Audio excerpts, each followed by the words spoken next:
What did you say? For Pete's sake! Oh, forget it.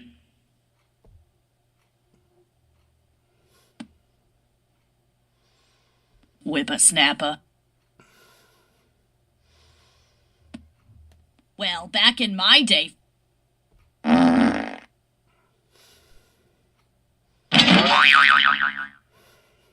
Bingo!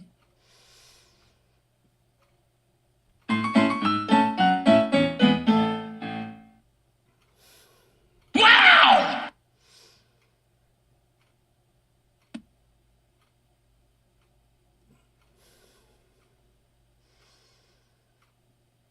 Whatever.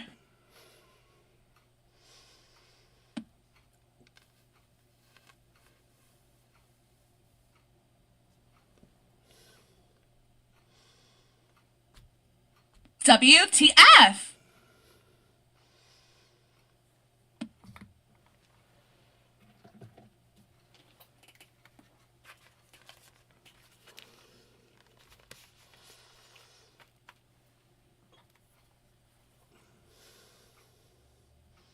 Viewer discretion is advised. Go where no man has gone before. In your face! It'll knock your socks off!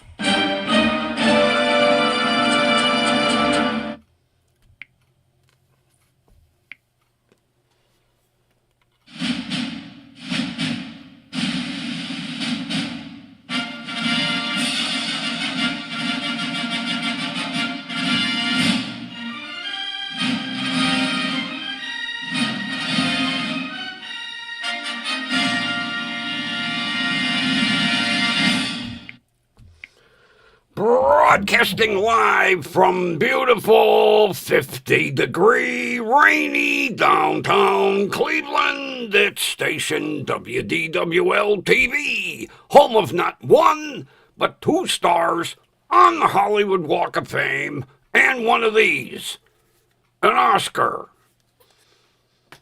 And as we all know, the flashing G and the flash... Well, it was flashing. Okay, well, it's in a different mode. The G in the chair stand for Grumpy Me. And we're brought to you by this asshole, Grumpy Vulture Productions. I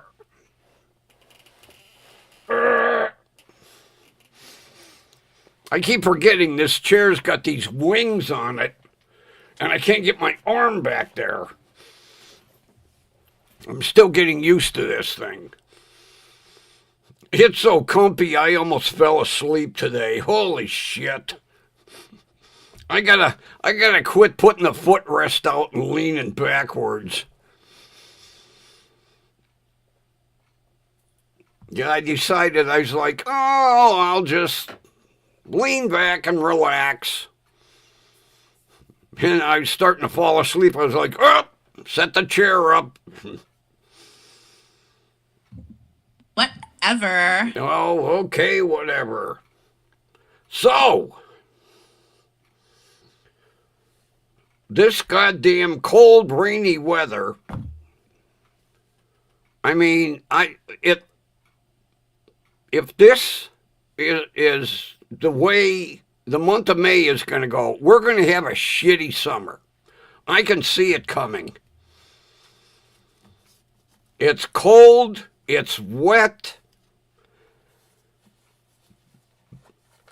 I mean, the only good thing is that with the ground being like a cold sponge, it will delay flea season quite a bit.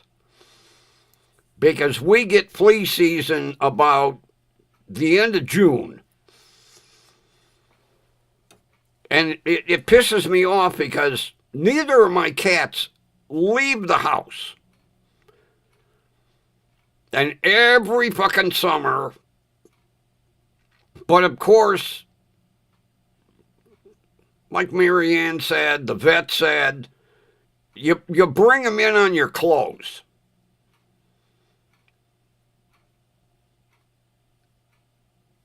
But I'm going to get a jump on it this year.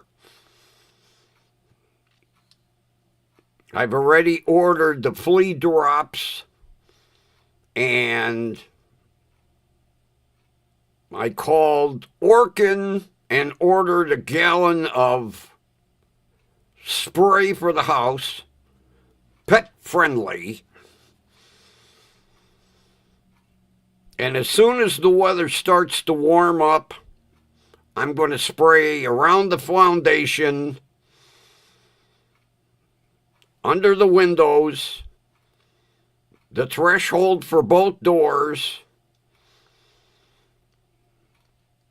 and maybe I might have to do in the house, but I'm hoping I can put a stop to them.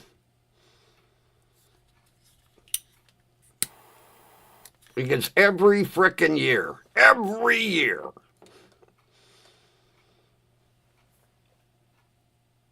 and last year, flea season was nasty last year. Jesus Christ. That's why I say with the cold that we're having right now and the soggy earth, it will delay. It won't prevent, it'll delay.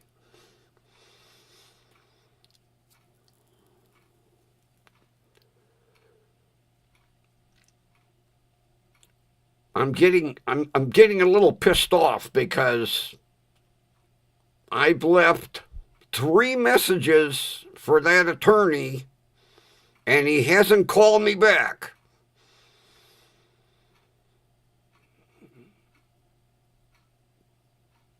You know, I get the answers I need. I'm told how easy this process can be, and now this asshole is going to delay things. I'm going on 8 months. 8 goddamn months. Although, like I told the woman at the title bureau, I said, if anybody knows better, it's me. She says, why do you say that?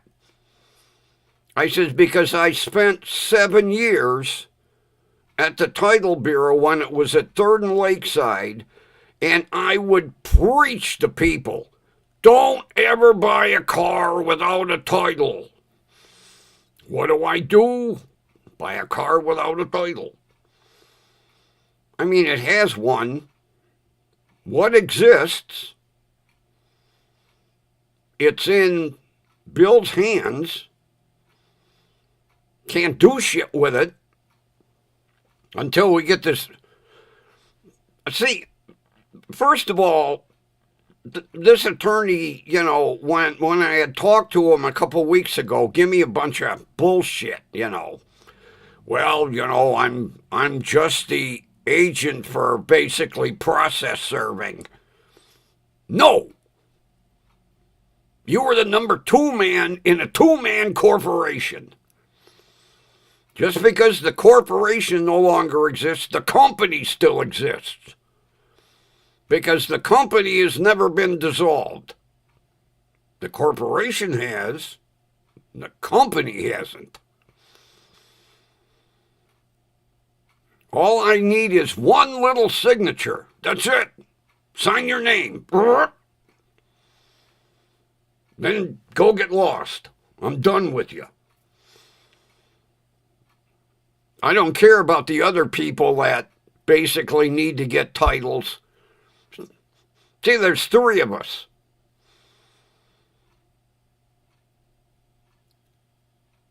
And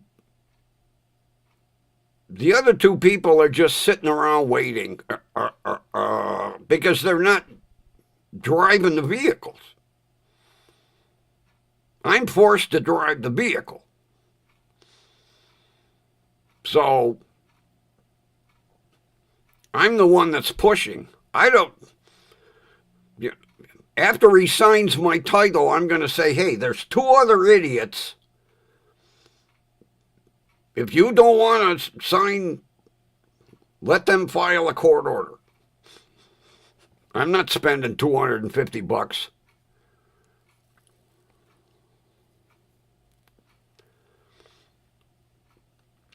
I mean, if I was Bill, I would be like, Jesus Christ, let's get this asshole off my back already. But, it's not like he's around the corner. He's an hour and a half away. And that's plenty of distance, out of sight, out of mind.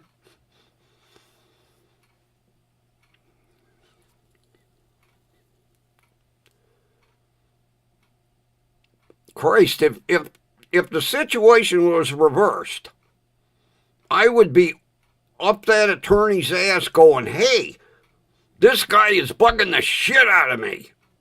I want to get rid of him already.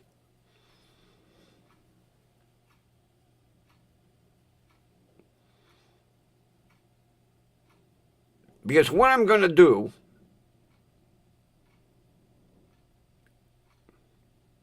if I don't hear from him tomorrow, I'm going to give him the phone number and the extension for Columbus. And I'm going to tell him, if you don't believe me, call and talk to the guy at the main bureau, Columbus, the main, and he'll tell you the same thing. And I hope he adds, get your ass to the title bureau and get that guy taken care of, because I'm tired of hearing from him.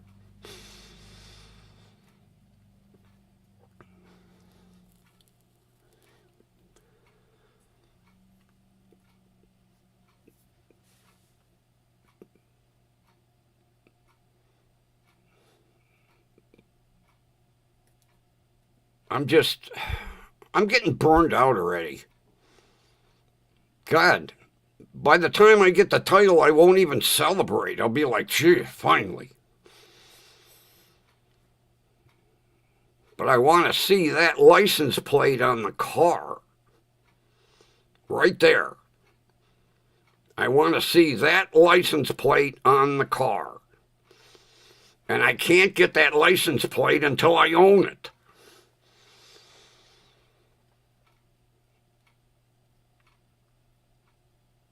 But see, part of it is, they sold the house. He sold 3 cars that he had titles that he could sign. He's got a pile of money. He don't give a shit anymore. I mean, it's over and done with. Probate case is closed. I'm starting to feel like, the hell with you. Fly out your court order.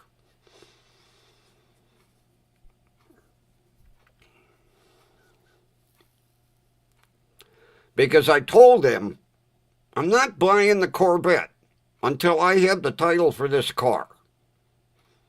And he wants to get rid of the Corvette because it's in the way of the other 4 cars in the yard. And he's got, I can't remember which one sold. And the guy would like to get the car.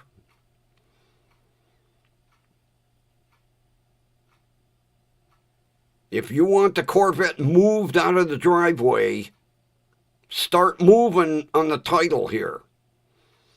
Then I'll send a tow truck to drag it over here.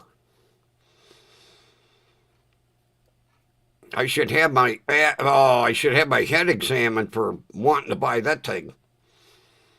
I thought it was a 97. It's an 87. That car's almost 40 years old. Now, perfect for me because I don't buy cars any newer than 25, but it's right now 39 years old.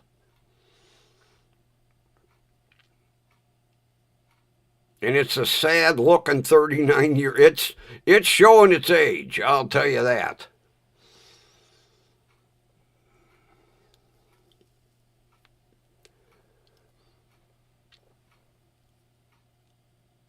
You would think with the guy on his ass to get the car out of the other house, he would be on this attorney's ass to get him to the title bureau. Because I'm not the only one that's on his ass. And the guy is looking to buy, I don't understand it. He wants to buy that Chevy Nova that's broken half. I don't understand why you would buy a car that's broken half. But he wants it, which means there's two cars to get out of that driveway. And mine is blocking everything.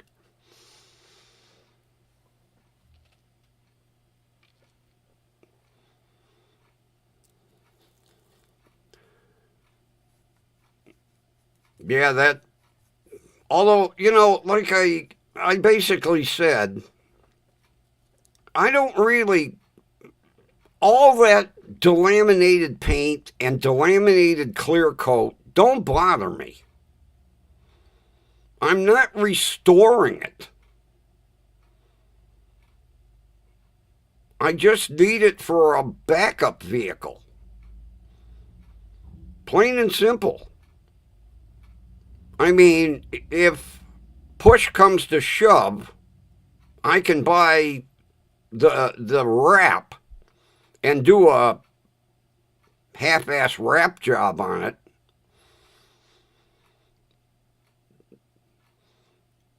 Like I say, I'm not restoring it. I'm not going to paint it.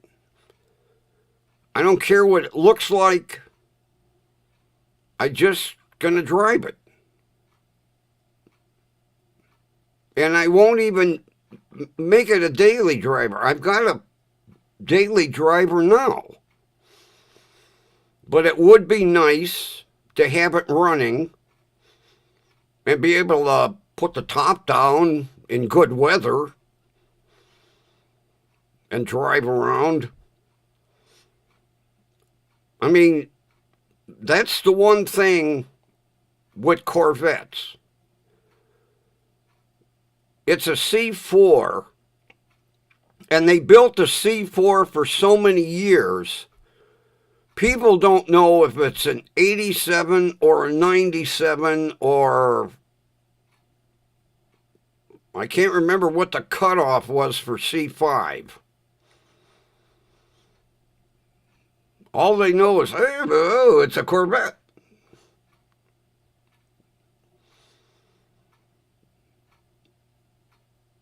But when he told me it was an 87, I almost fell out of this chair. I was like, Jesus Christ, that car's almost 40 years old. And the days of people restoring cars are like gone.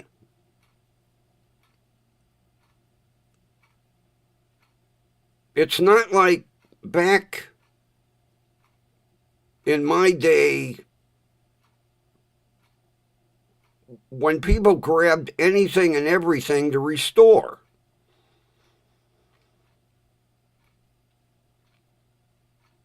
This car would not bring the money that you would have to invest to restore it. There is no way. You're going to put $40,000 in restoring it, and maybe you'll get 30. And it's not the high perform, it's the base entry level car. It has the small engine. It has very few options. It's not like, a 427 500 horsepower motor in this thing. I think the motor in this thing is like 283 horse. barely enough to pull it out of its tracks. It's a nothing car. That's why I say I have the sneaking hunch that Jim was going to put a shitty paint job on it and flip it. But you had to know Jim. It was a project. He had 9 projects, plus 2 Harleys. I would like to have bought one of the Harleys, but Harleys bring big, ridiculous money, no matter what year they are, because you're buying the name, Harley. I think one of the Harleys was a 97 and the other one's a 2002, if I'm not mistaken.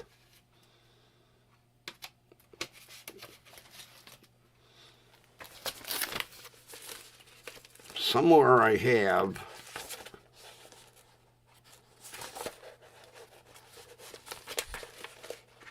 the year of the Harleys.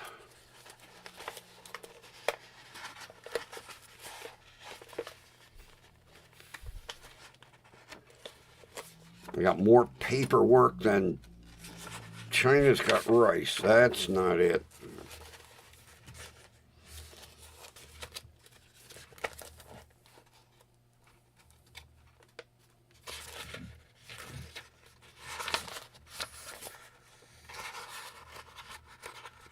Come on. Paperwork, paperwork, paperwork.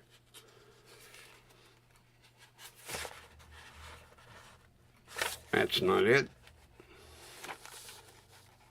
I know I printed it.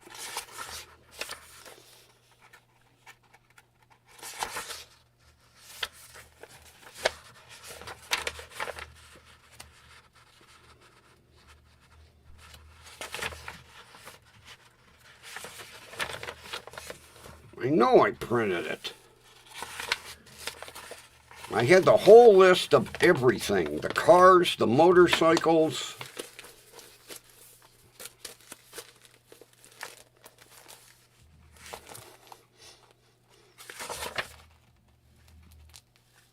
I know I printed it.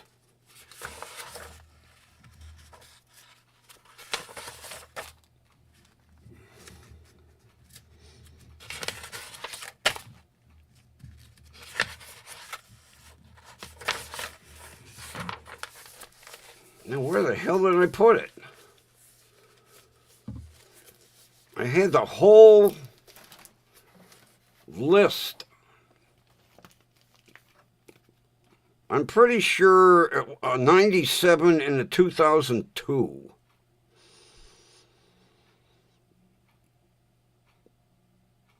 But like I say, if people see that HD, oh, big money, oh.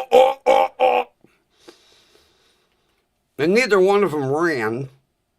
Of course, project, Jim buys 2 Harleys, neither runs, stuff them in the garage. Although, one was I think one was a Softail. Neither one of them were the big touring machines like I would want.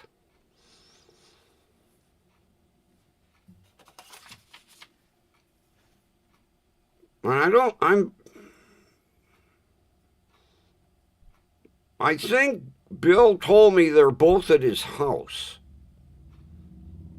I don't think he sold either one.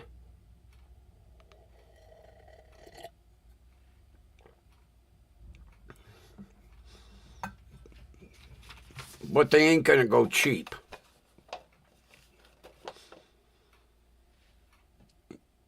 That is the only vehicle that gets restored. Old Harleys. Because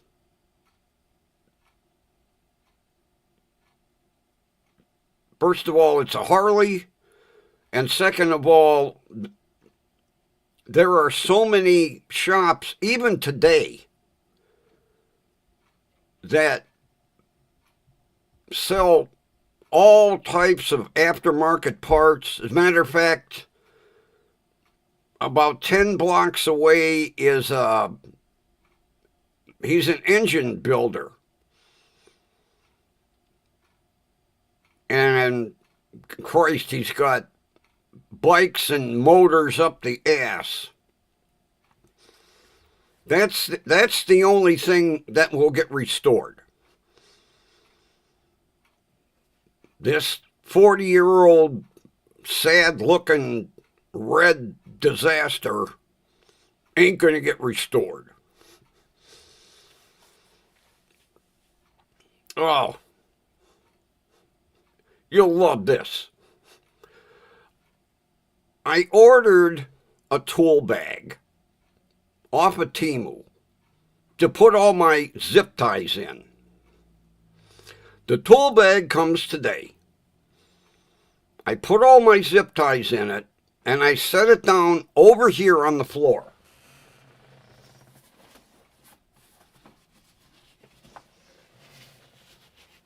My zip tie bag.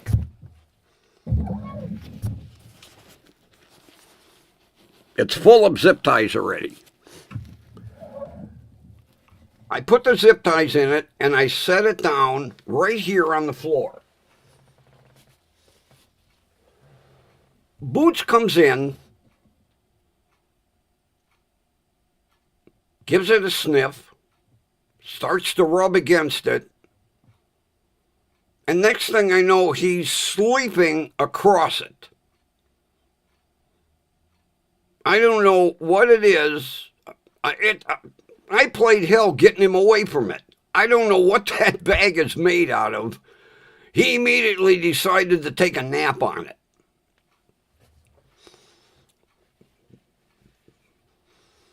I could have killed him. I looked down. He's got the bag crushed and he's laying on it. I was like, get off my tool bag. So he gets up, he walks out. I'm not paying attention. I turned around, he's sleeping on it again. I don't know what it is. What this bag, maybe this bag's made out of catnip, I don't know. But he had it crushed down and he was laying across it. The belly was right here. Feet on one side, feet on the other. I don't know what it is with this goddamn bag. I can't keep him away from it. But he pranced right in, give it a sniff, started rubbing on it. Oh. I was like, get away from that. Next thing I know, brrr, sleeping across it. Twice. I finally had to boot his ass out of here. Although, I'll tell you what. It's got 3 pockets, 4, 5. It's got 2 big ones in the back, 3 small ones in the front.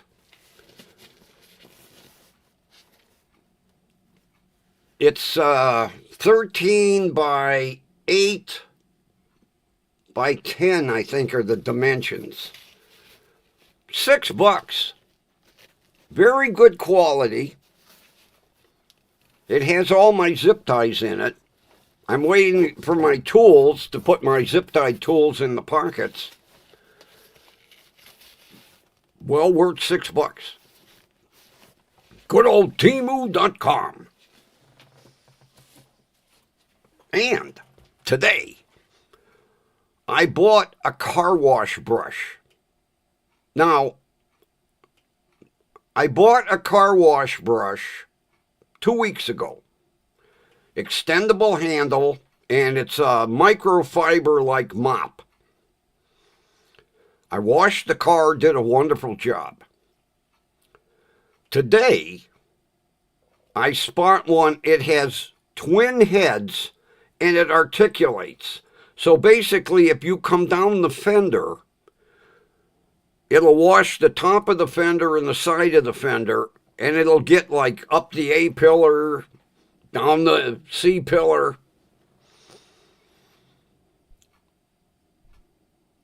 I think $9. I paid $7 for the one that I've got. But this one with dual heads, and they spin as you wash, I couldn't pass it up. I was like, God damn. And the handle extends to like 6 feet. So you can stand on one side and catch the roof on the other.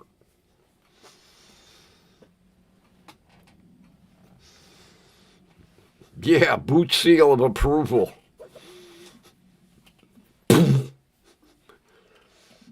I don't know what. As soon as I took it out of the package,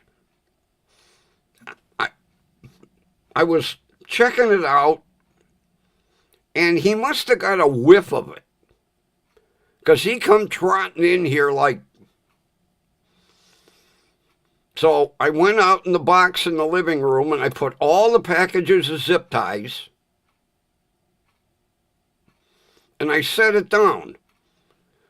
And next thing you know, he's rubbing again. Oh, man, he was having a good time. And then he's sleeping across it. I was like, get off that goddamn tool bag. So he ran out in the hallway. Next thing I know, I look down, he's sleeping across it again. I don't know what it's made out of, but boy, he loves it. I might have to buy him one. Knowing him, if I opened it up, he'd probably put his fat ass inside of it and sleep in it. I think for the hell of it, I will. I'm going to buy another one. Tomorrow, I'll order another one.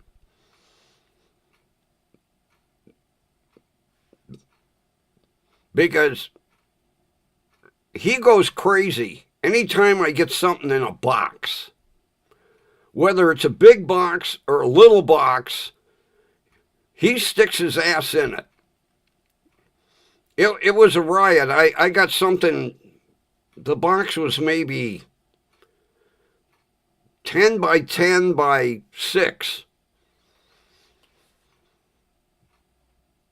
I had it over by the side door to throw away. I come out in the kitchen, he's sitting in it. I'm like, get your fat ass out of that box. It's mine.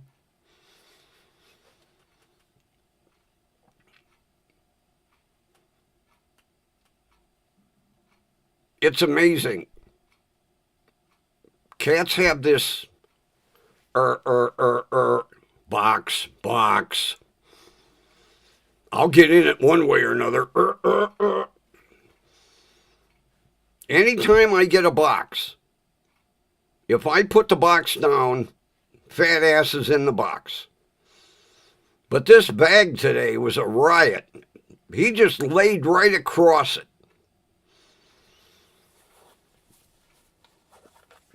It drives me crazy.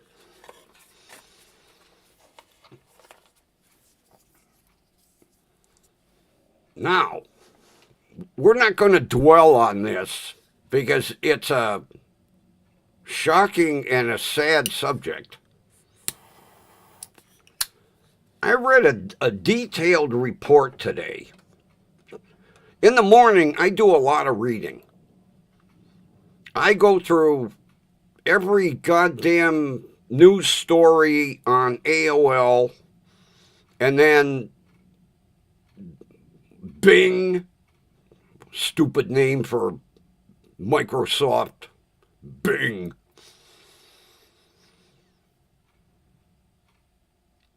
The article referred to, I gotta figure out how to say this without getting banned off of YouTube.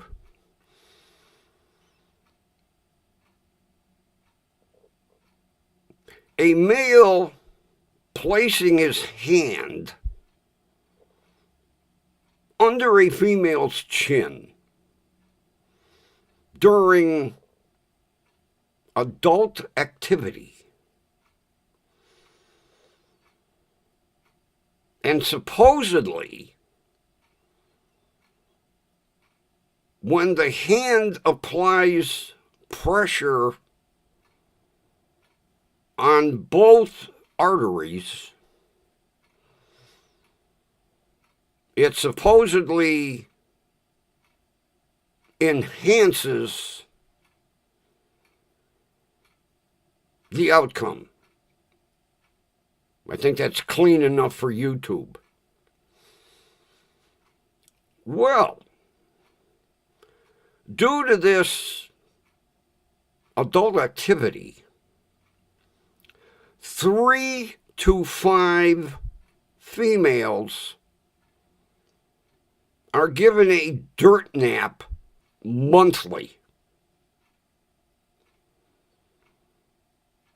3 to 5 a month.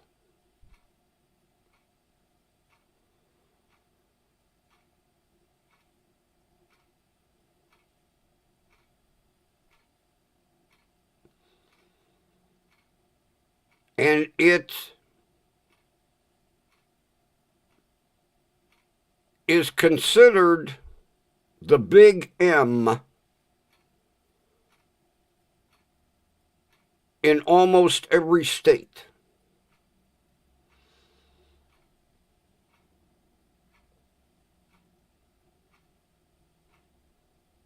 Three to 5 females a month. And that, they say, is a conservative number.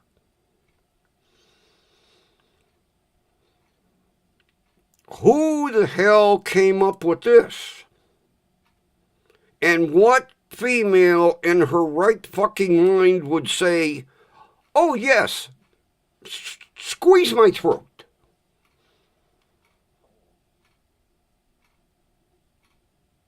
Is the pleasure worth the risk?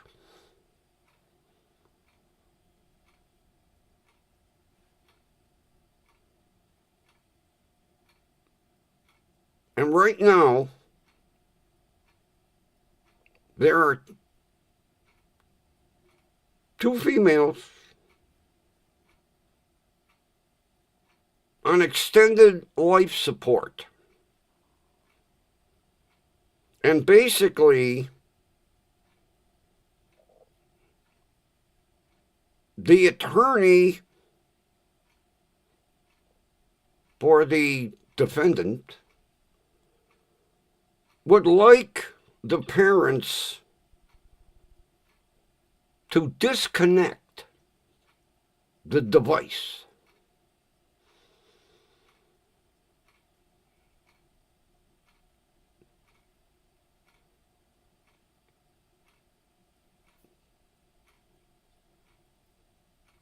Grumpy, back up. The parents want to disconnect the device because both of these young ladies have like no activity up here. The defendant's attorney is fighting it, going, oh, no, leave that sucker plugged in permanently. Because once they unplug it, he gets the big M1. Right now, there are 2 cases sitting in limbo.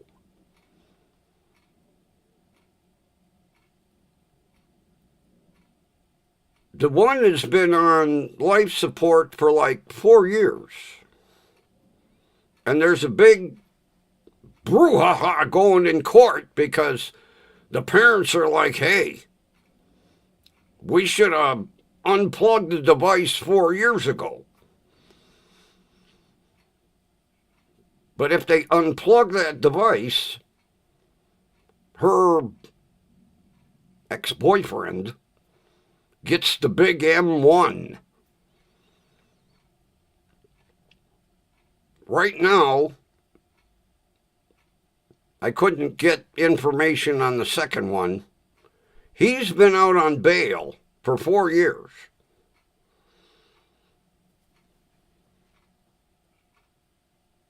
And the case can't proceed due to this machine running.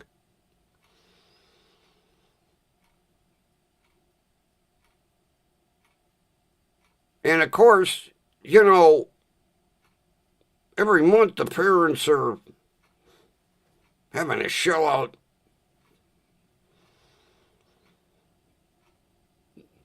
to pay this attorney to fight all these court cases because they want to disconnect the battery charger, to put it in mild terms.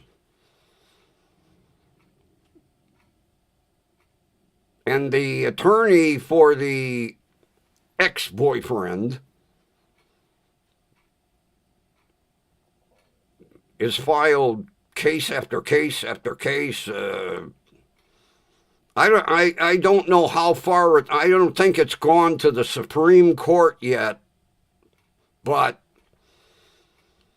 the parents are like, Jesus, 4 years? And he's out on bail, probably squeezing other girls' necks. I don't understand how anybody would fucking risk their life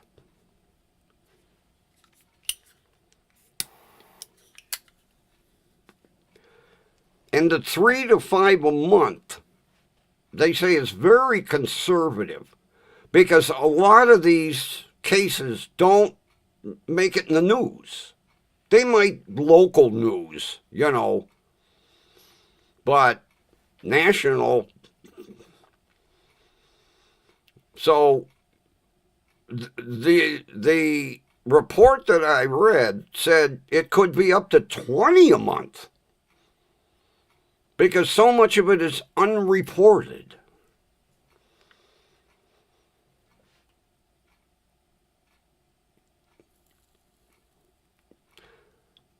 I don't understand anybody in their right mind saying, cut off both of these arteries, will you? Because that's basically what they do. And most are lucky, and every now and then you have one that catches a dirt nap.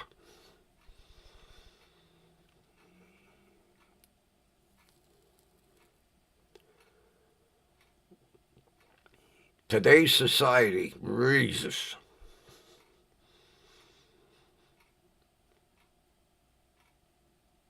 Then, on a funnier note, my buddy caught his grandson viewing videos made for adults. His grandson is 13. And my buddy is like,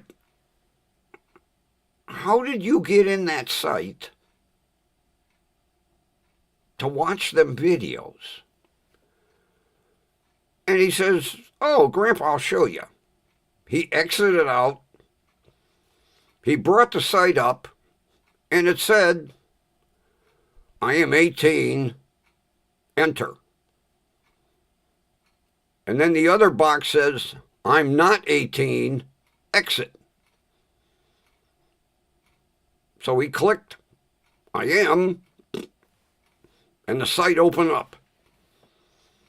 No protection whatsoever for young kids. You just click the box that goes, I'm 18, bing. And then, the real hilarious thing, my buddy thought it was funny. I'm sure if his wife found out, he says to his grandfather, I wonder where she lives. My buddy was like, what do you think? She's going to come over here and visit you? Those are girls doing things that will never happen to you in your life. Get out of that site. Delete it.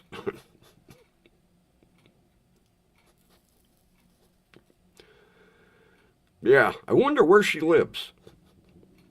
Like, you're going to show up at her house and she's going to say, yeah, come on in.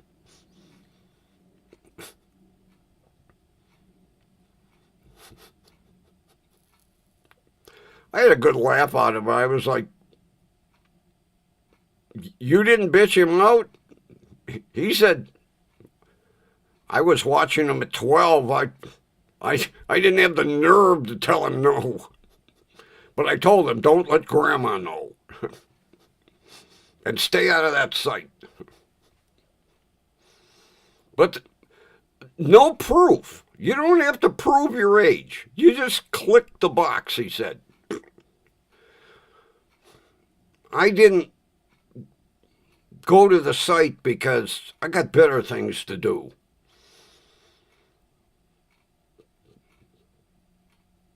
But maybe tomorrow I'll check it out. I don't know. But he said, up came the box. I'm 18. Enter. I'm not 18. Exit. I was like, oh, how many people hit the button that goes, I'm not 18?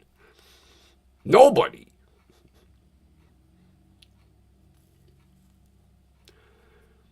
God, I remember back in the day you had to pay for that stuff. Now it's free. Back in the day you had to go to the adult video store and rent that stuff. Now it's free.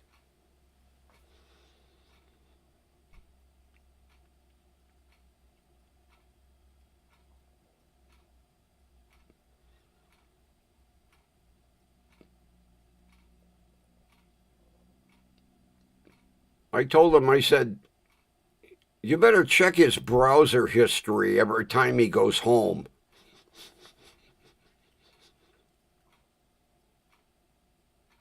You know, look, Grandpa, look how easy it is to get in the site. Click, bing. I asked him, I said, did you sit down there and watch stuff with your grandson? He's, nope, I told him to get out of that.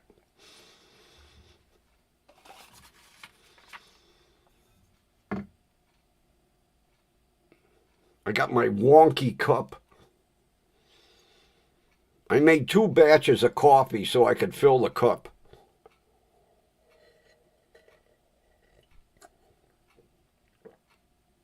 Because this is a 24-ounce cup. And my Keurig only makes 12-ounce cups at a time. I'm constantly running to the kitchen, making a cup of coffee. I was like, oh, I'll make 2. I had to order another box.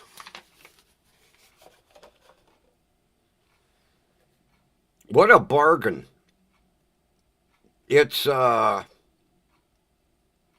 have to get the name of the company.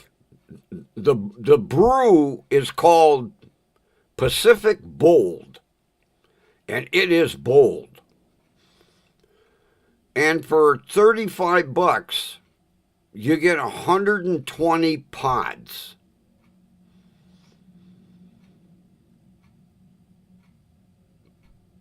When I was at Mark's the other day, just for the hell of it, there are some boxes of 12 selling for $20. 12! I'm getting 120 for 35. And it is excellent coffee. I love that Keurig machine. 45 seconds. You got a boiling hot cup of coffee. those machines are amazing.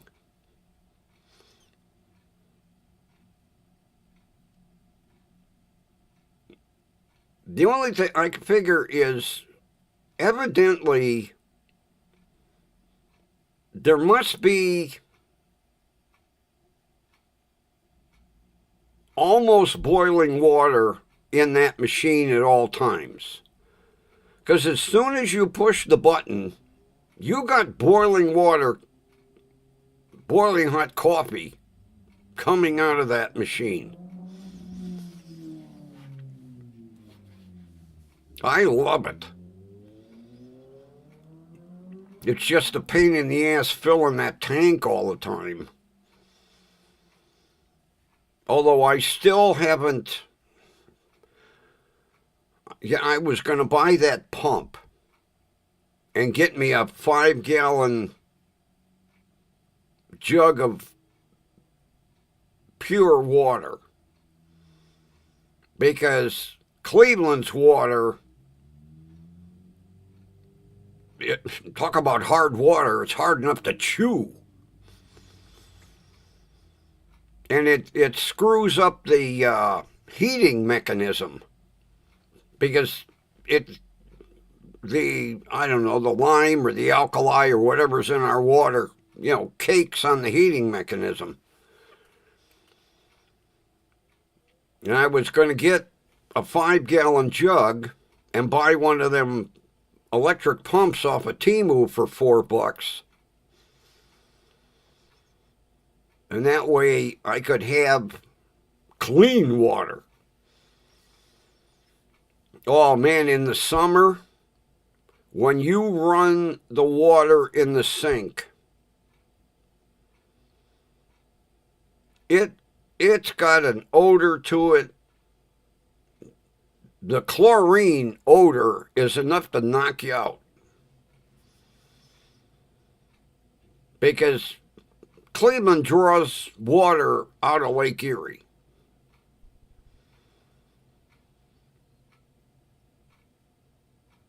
Now the intake is like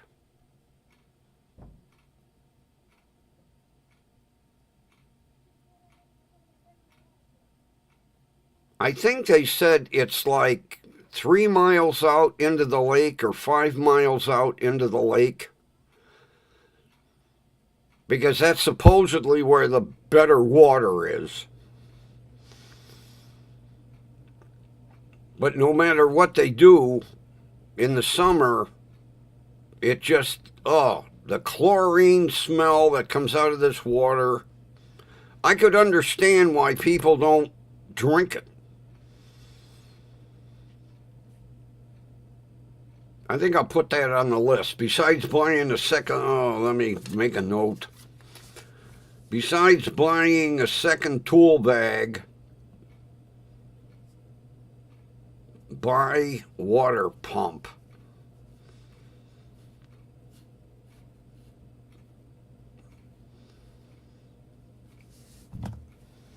Yeah, it's a little device that sits right on top of the jug, and then it plugs into a USB charger. It runs off of 5 volts. You just push the button and get a pitcher of water. Because matter of fact, I have to buy some descaling liquid and run it through that machine before I really screw it up. I've had 2 of them go bad on me. I should descale it more often. No, this is the 4th Keurig machine. Well, the first 2 were generics from the Bullseye store. They were like $10. Make 1 cup at a time. The last Keurig was the one that Marianne gave me that her tenant left, that she didn't want. That one lasted me about 8 months and went kaput. So I ordered this one from Walmart.com, and I got a bargain on it.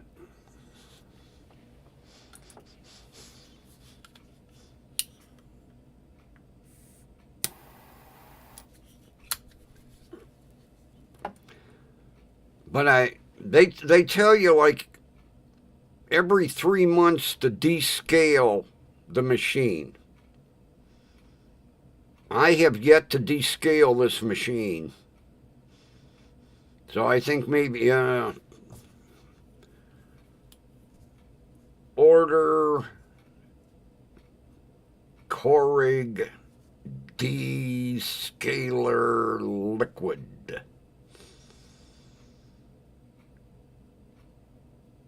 You would think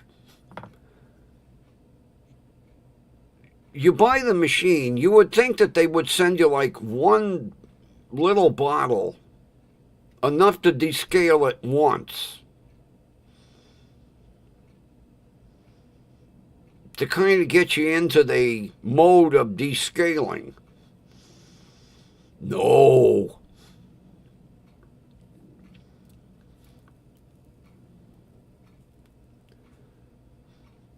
And I guarantee that's what killed the last 3 machines.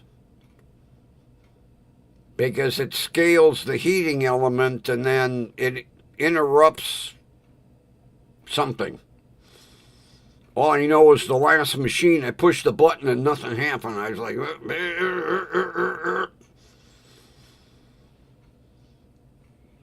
you just throw them away. Because we don't repair anything anymore. We're a throwaway society.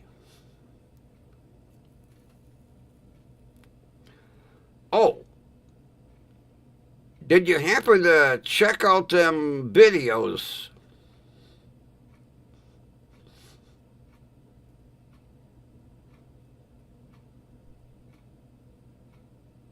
I'm pretty sure I sent 2.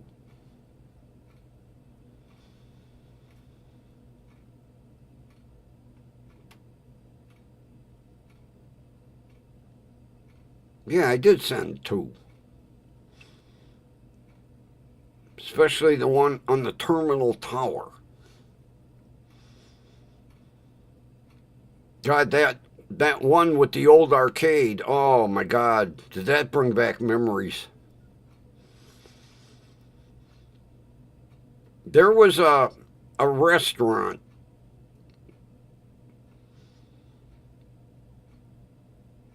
that was up on the 3rd floor of the arcade. And it was called the English Oak Room. And it had big, huge oak doors. And when you walked in, it was like walking into a restaurant you would find like at the Ritz-Carlton. And anybody could eat there. You didn't have to be in a tuxedo, you know. And they served in courses, like a high-end restaurant. And I'll tell you what, they made you feel like royalty. Me and, depending on who wanted to go, it was either 4 of us or 6 of us would go every Friday.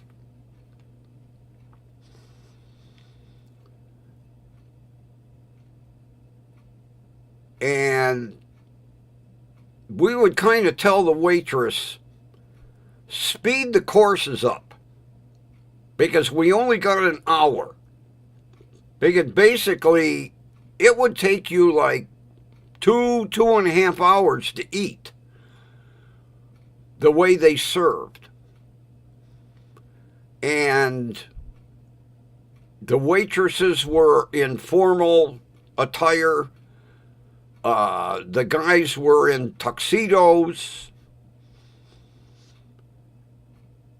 Made you feel like money. And it wasn't that expensive. But it got served in courses. And it was just the greatest place to eat. It really was. I miss it. There were a lot of times at lunch, I would just go down and walk the arcade because there were so many little shops. A lot of jewelry shops. God, I can't even remember everything that was in there. There were some printers in there. You could order business cards or whatever. There were 2 key shops. Oh, I can't even remember everything that was in there. I mean, there were 3 floors. And it was like a mini mall. It was just one of the... And the whole roof is glass. And it was just cool to go up on the 3rd floor and just... Even walking in, you look up and go, holy shit, the whole building from one end to the other is glass roof. It was just the coolest place to kill time. And it wasn't that far of a walk from the title bureau. But we would have to tell the waitress, hey, we only got an hour, dear. We could go over. It wasn't like if you signed in 5 minutes late, they were going to kick your ass, you know. A lot of times I would tell my boss, we are going to the English Oak Room and we're going to have them kind of speed the service up. But we might not be back in an hour. And he would be like, don't come back in an hour and a half, or I will kick your ass.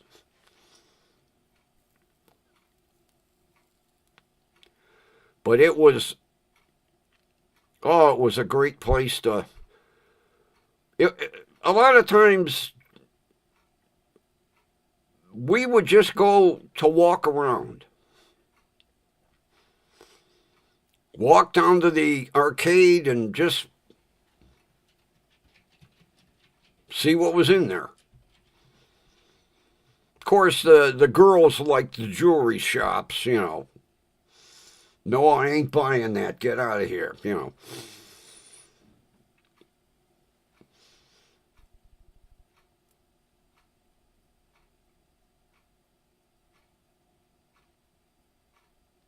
But it was... I don't know what it's like today. They said they remodeled. They said they did a like a restoration. But I haven't been downtown in easy 40 years. Easy.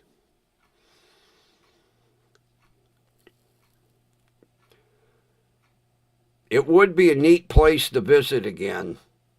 Of course, it's not going to be like it was back in the 70s.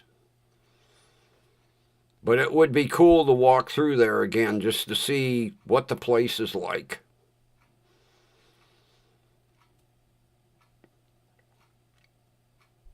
It would be cool if the old English Oak Room was still working.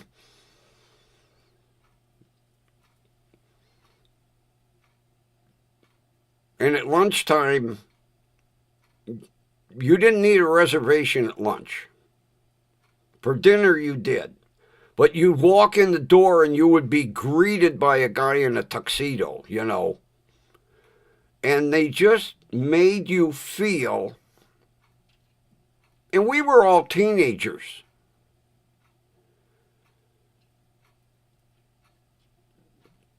18, 19, 20 years old, they made you feel like Rockefeller. And the neat thing was you'd sit down and there were like 400 pieces of silverware. 37 forks and 12 knives, 15 spoons. God forbid you would use a regular knife for butter. I never saw so much silverware lined up in my life. I was like, how do you use this shit? And the waitress would explain, this is your appetizer fork. This is your salad fork. This is your meat fork.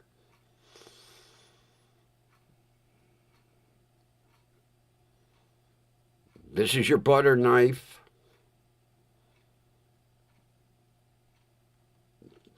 But there was like silverware everywhere. And they would polish it. Oh, the silverware glowed. The plates were edged with like a gold gilding. You felt like royalty. The waitresses all wore white gloves. They'd bring out, your appetizer. They had them fancy white gloves on. Just a great place to go and feel like you had money.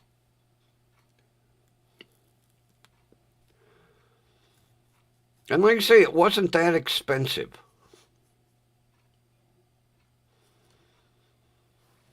The lunch menu had quite a few choices.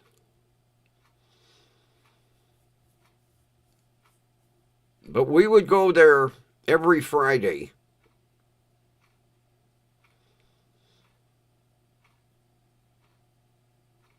Almost every Friday.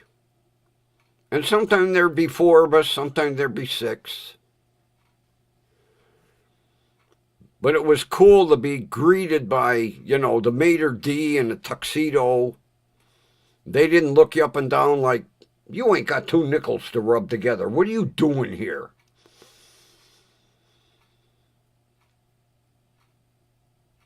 And the maitre d' would push the chairs in for the girls.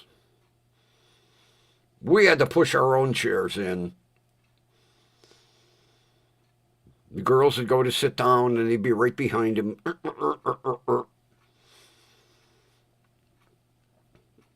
He had like 9 different napkins. It was unbelievable. I loved the place.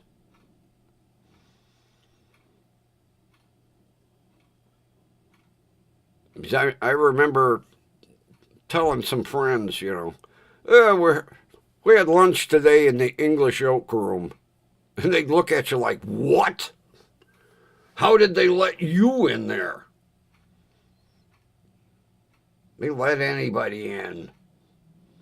Well, if you look like a construction worker, I don't think so, but see, back in the day at the Title Bureau, we had to wear suits and ties, so we looked presentable. It wasn't like the Title Bureau now, blue jeans, T-shirts, pajamas, like Godzilla. Come out, sweatpants.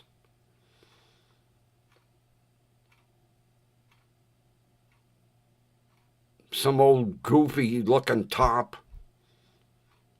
Pile of food on the counter. Like she needed a pile of cookies.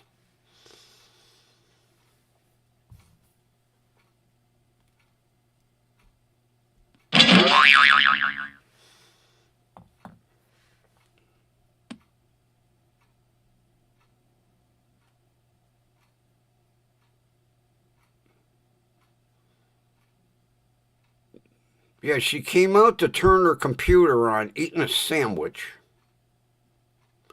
Booted up her computer. Went in the back. Came back out with a pile of cookies.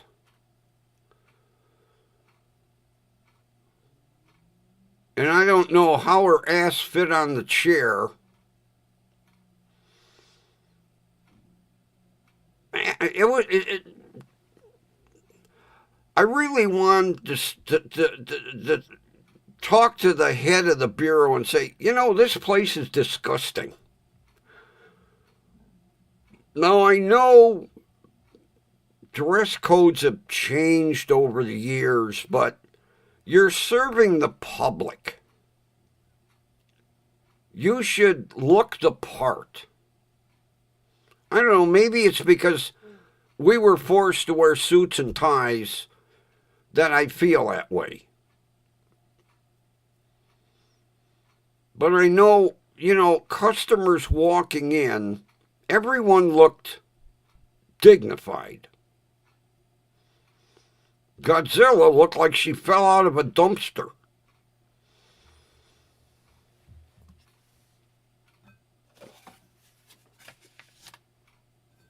But see, back in the day, it was under the clerk of court's office. We were a division of the county court system. So we had to look neat and presentable. Because I remember when I interviewed for the job, the first question was, do you own a suit, a tie, and dress shirt? I said, I own several. Okay, check.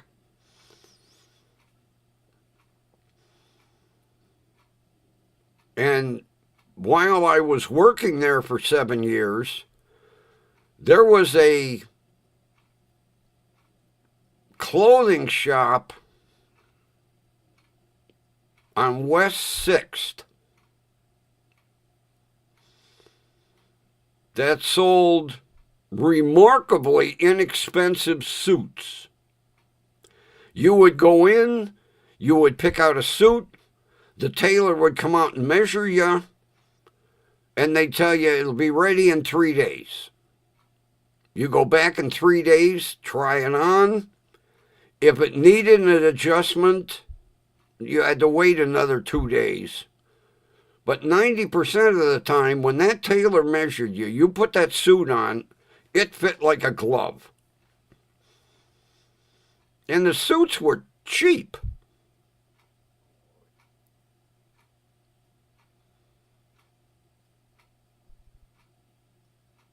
I'm trying to think, $20? I think they were like $20. Now, back in 1970, that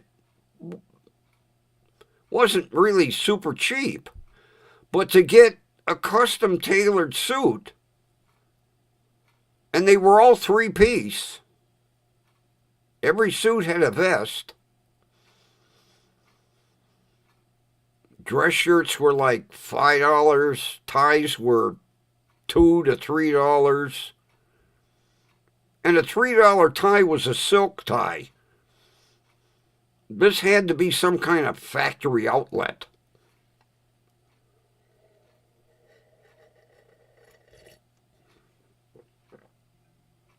Because I had suits in every color. Pinstripe, solids, black, brown, gray, light gray, dark gray. I even bought, I looked like a leprechaun. I bought a green one for St. Patrick's Day. Emerald green. 3-piece suit. Bought it to wear on St. Patrick's Day.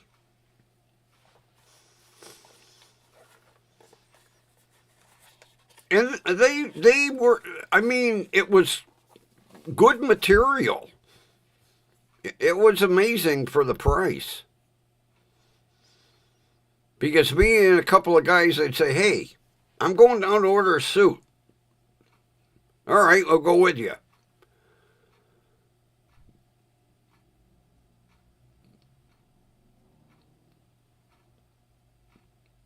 Because what you did, there were material swatches. It wasn't like there were suits hanging on a rack. You walked in, you looked through different materials, you picked what you wanted, the tailor measured you, and he'd tell you 3-4 days.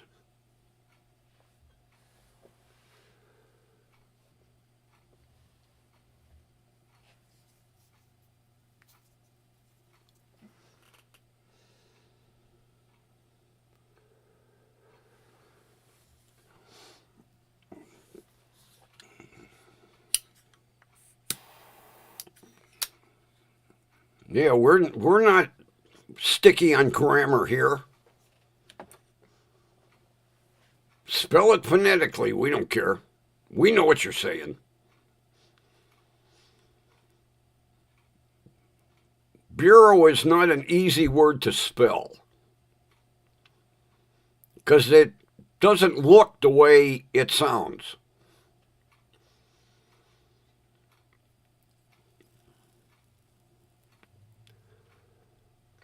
Man, I think I probably owned, I probably had 20 suits. Easy. Maybe 25. Because in 7 years, I had every color blue. I had every color gray, brown, from light brown to dark brown, because I had summer colored suits and fall colored suits. Because 2 or 3 doors down was a shoe outlet. And back in the day, platform shoes were in.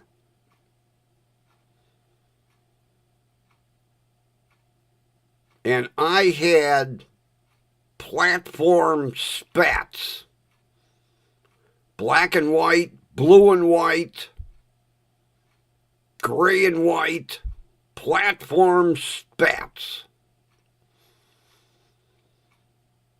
Because platform shoes were the big thing back in the 70s.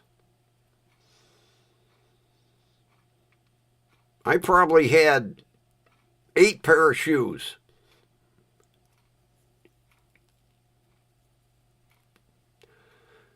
You mentioned platform shoes today, and the kids are like, what? And spats, they're like, what's a spat? Oh, you look like a gangster. Platform spats. As a matter of fact,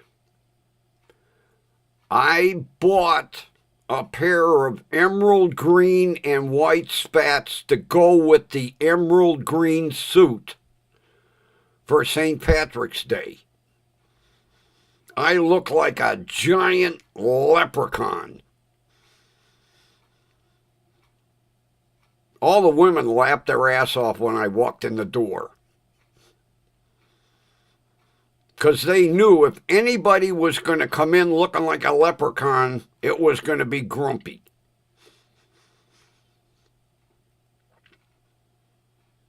And then we went down to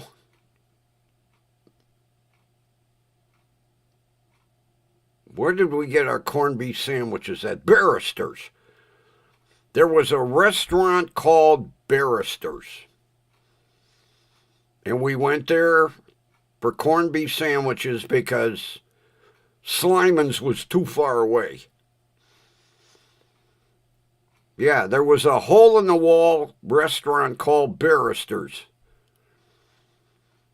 It was a bar and a restaurant. All the attorneys used to go there after work.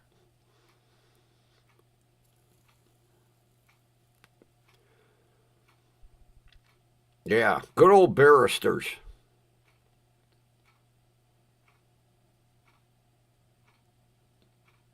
There were some cool places back in the day.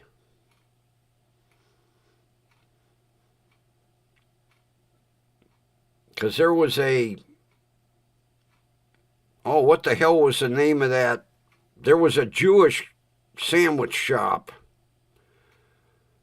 on Ontario and St. Clair. Oh, I can't think of the name of it. There were too many people in line for a corned beef sandwich, so we went to Barristers.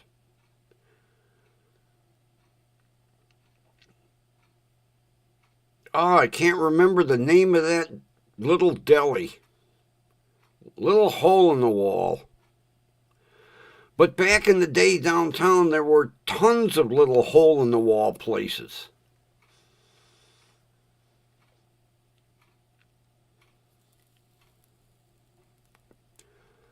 I say downtown is nothing like it was back in the 70s.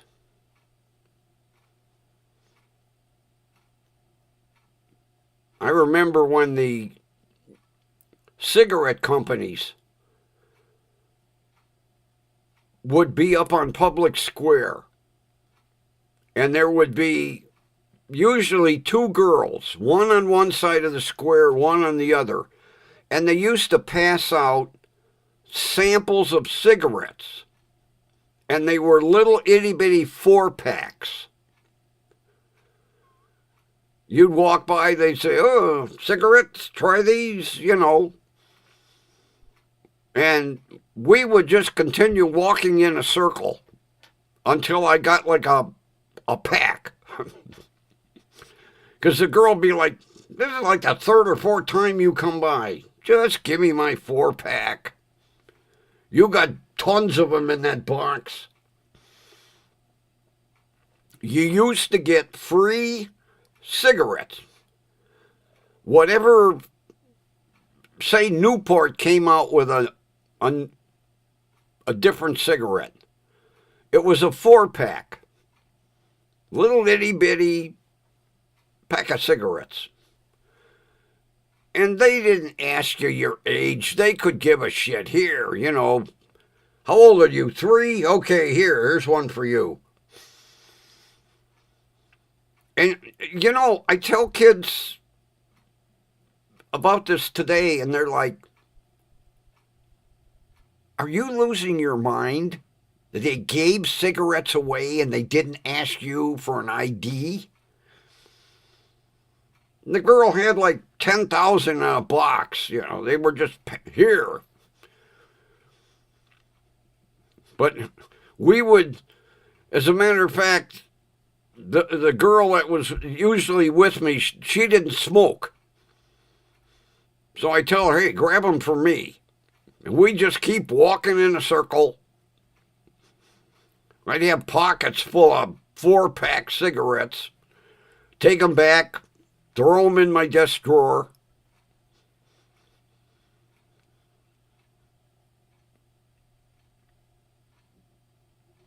Matter of fact, they passed out all kinds of shit. I remember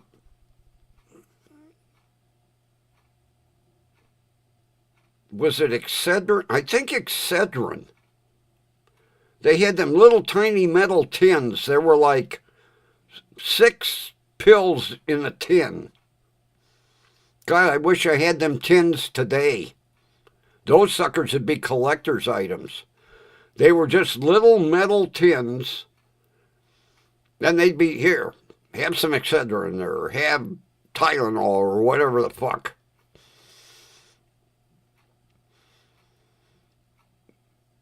Any new item You got a sample. And if it was too big, you got a coupon.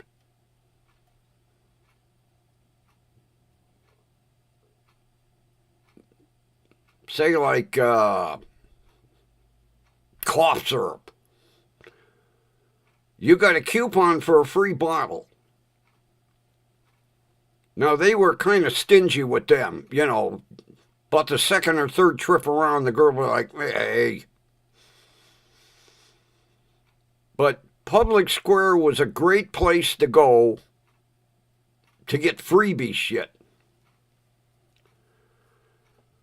But when I tell everybody today about them little 4-packs, they think I'm speaking a foreign language.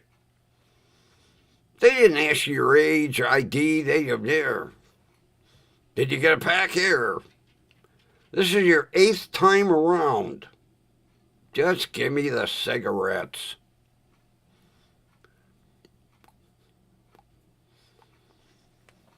I didn't care what the hell they were. For free, I smoked them.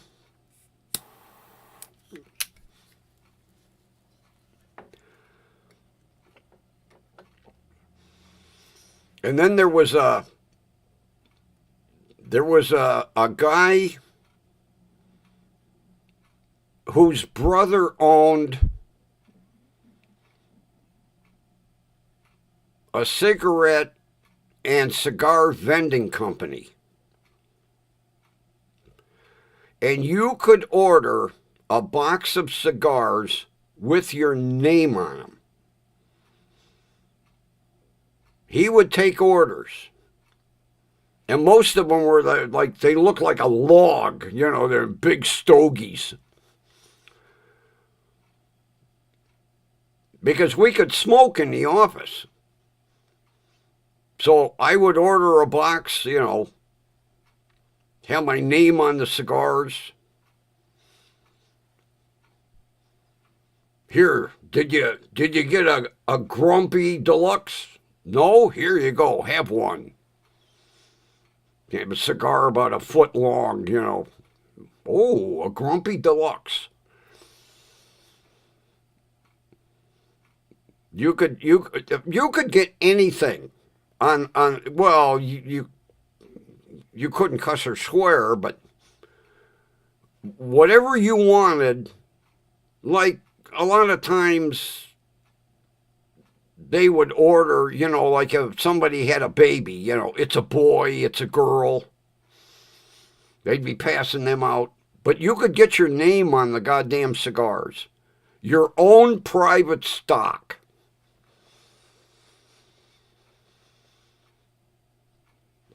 Hey, did I give you an El Grumpo? Try one.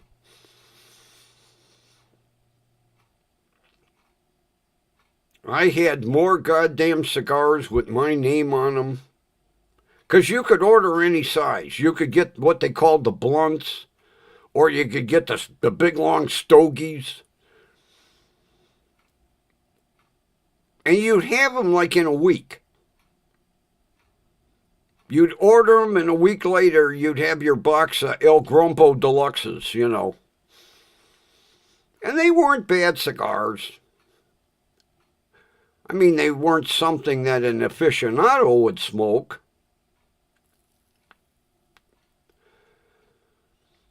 God, I miss those days.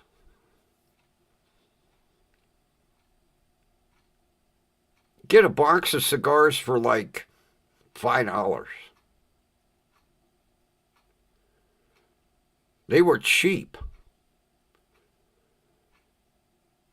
And I remember I ordered cigarettes. They were red cigarettes with gold filters. The filter was gold and the cigarette was red. People look at me like, where did you get those? Ordered them from Fred. I can't remember the name of them. But instead of being white, the papers were red.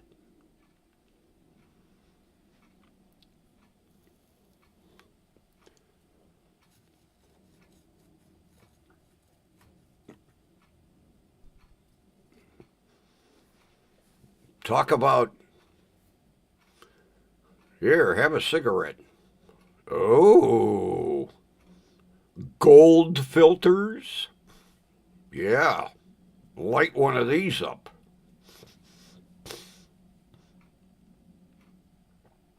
Yeah, they were red cigarettes with gold filters.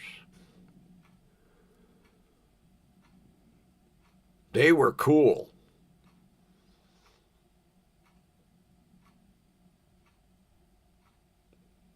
God, back in the day, memories. Get cigars with your name on them. Felt like a big deal, you know, hey, have a cigar. Ooh, an El Grumpo Deluxe. They were cool. We used to trade them. Everybody had cigars with their name on them. We'd trade them back and forth. Here, I'll give you an El Grumpo for, you know, an El Smitho. They were all the same cigar. It was just a name.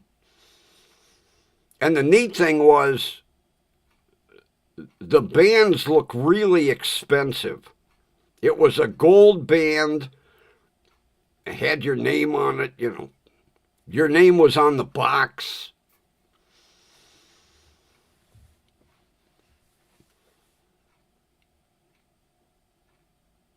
What I wouldn't give to have some of them, well, they'd be so stale you couldn't smoke them, but it would be cool to have a couple of go, look, I had my own brand of cigar.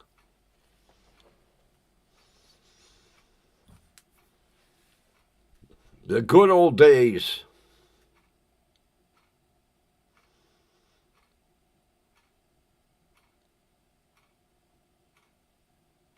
Hey, Tubbo!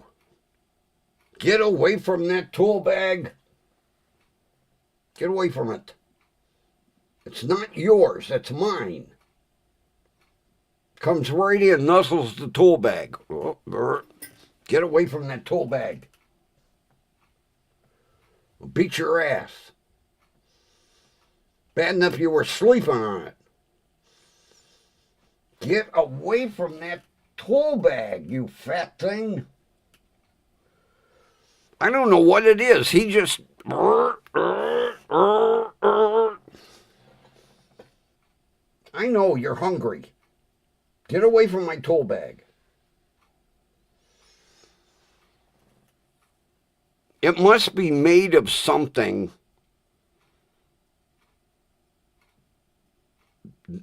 that the aroma of whatever it's made out of. Get away from that tool bag. Oh, the pain in the ass. All right, I'll feed you. Just to get you away from my tool bag. I'm going to have to put it up tonight. Otherwise, it'll be full of cat hair. Pain in the ass.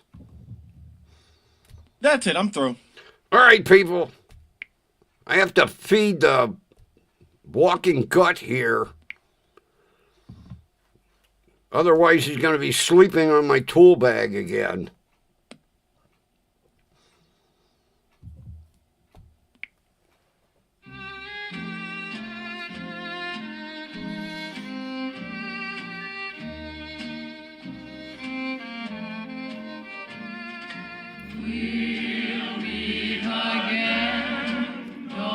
We know where, right here, WDWL TV, home of not one, but 2 stars on the Hollywood Walk of Fame, and Mr. Oscar. All right, everybody, have a wonderful rest of your evening. Thanks for being here, and we will meet again right here tomorrow night. Take care, everybody. Good seeing you. Bye-bye. See you, bye.